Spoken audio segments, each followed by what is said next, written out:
The next step towards finishing this project is to spot drill and drill the holes.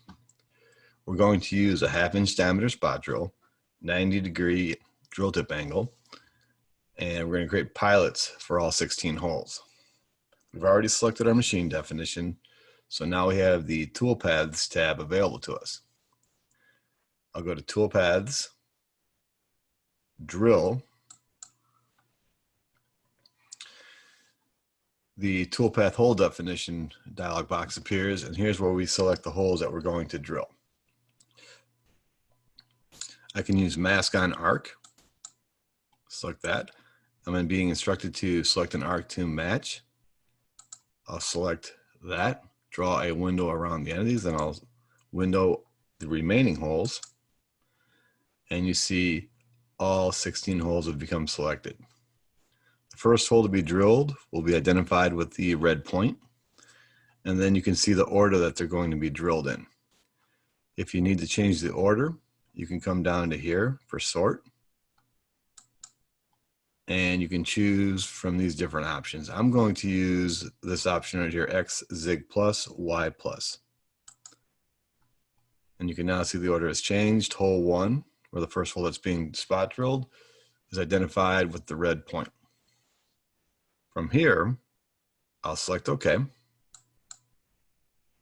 That brings up the parameters for this toolpath. You can see that there are 16 points driving this toolpath. It's a drilling operation. From here, I'll select the tool. This is my tool list. It is currently empty. To add a tool to the tool list, you can come to the Select Library Tool icon.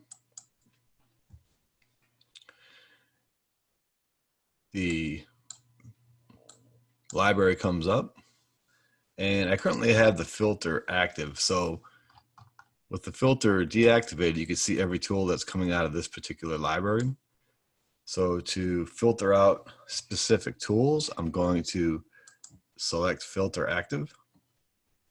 Then I'll go to the filter icon. And I'll start by deselecting all tool types. And then I'm going to select spot drills. I'll select this icon right here, spot drill. And I'll set the tool diameter to equal and type in 0.5. We're looking for a 1/2-inch diameter spot drill. Then I'll hit enter. From here, I'll select OK. And all tools, with the exception of the 1/2-inch diameter spot drill, have been filtered out. To add this tool to my tool list, I can double click on it. And it's been added to my tool list as tool number 1. I need to make a few changes to the tool. To do that, right click on the tool and then select Edit Tool.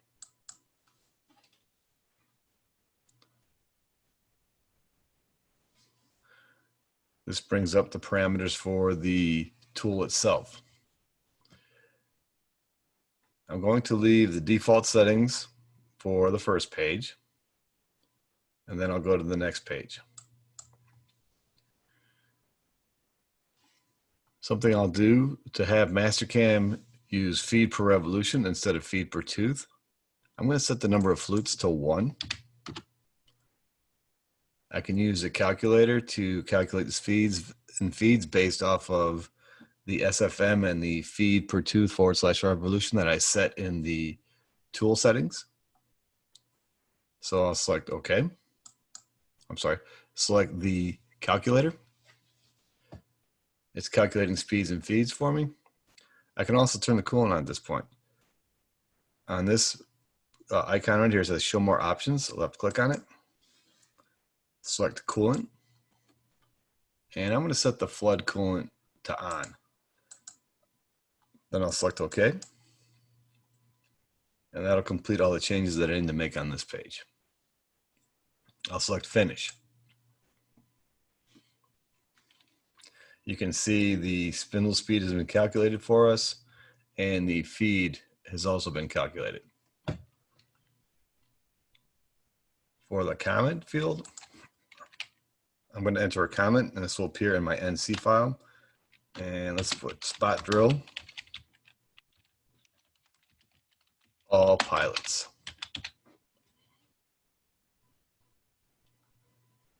From here, I'm going to go to parameters. I want to make sure that it is using a drill / counter bore or a common drilling cycle. This will be a G81. I want to make sure that my dwell is set to 0. This will create the G81 drilling cycle in my NC file. From here, I'm going to go to linking parameters. I'm going to set my clearance to 2 inches absolute. I'm going to set my retract to 0.1 incremental. The top of the stock is 0 absolute. And then for the depth, I'm going to set this to absolute. And then I'm going to use the depth calculator. I'll set the overwrite depth, or I'll check overwrite depth. For the finish diameter, I want to create a diameter equal to the diameter of the hole that's going to be drilled in the part. To do that, I can right click in this field and select the diameter of an arc. That allows us back into Mastercam. Here, I can select a circle that represents the hole going through the part. And what Mastercam will do, it will take the diameter value of this circle and place it in this field. From here, I'll select OK. That completes the changes that I need to make to this page. Last thing, I'll check tip comp.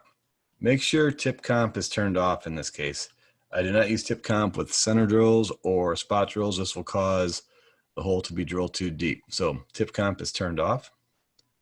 From here, I'll select OK. Something that I can see right away, the hole is retracting all the way to the clearance plane. So I'll go back into the parameters. Under linking parameters, I'm going to check use clearance only at the start and the end of the operation. I'll select OK. You can now see that there's a red X next to our toolpath that needs to be regenerated. So I'll come up to regenerate all dirty operations, left click. And you can see your toolpath on the screen. The yellow lines represent rapid moves and the blue lines represent feed moves. If I select BackPlot, that brings up BackPlot. I'm going to run BackPlot with just the tool and the rapid moves visible. I'll select OK. And it did not do what I expected. I'll go back to BackPlot, hit the play button, and then you can see the spot drill drilling the pilots for all 16 holes. I'll speed it up a little bit.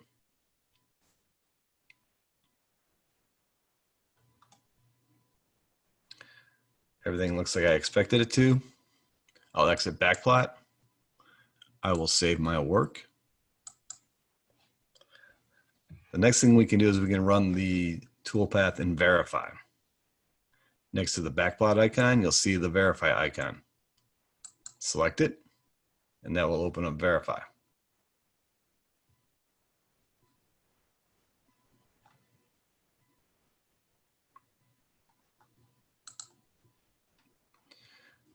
One of the things that you would want to take advantage of is under stop condition, activate collision.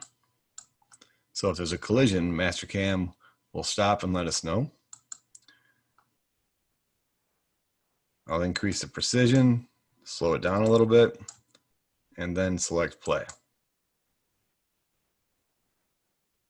I can zoom in a little bit, and you can see the diameter of the countersink, or the diameter of the spot drilled hole, is the same as the diameter of the hole that we selected.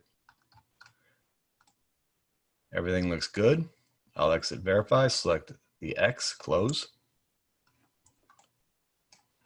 To toggle off the display of the toolpath while the toolpath is selected, you can select this icon, toggle display on selected operations, and then it's no longer visible on the screen. In addition to running it in BackPlot and running it in Verify, we can create a stock model that reflects the machining operation that we just created. I can go to Toolpaths, Stock Model. For the name, I'll call it spot drilled holes.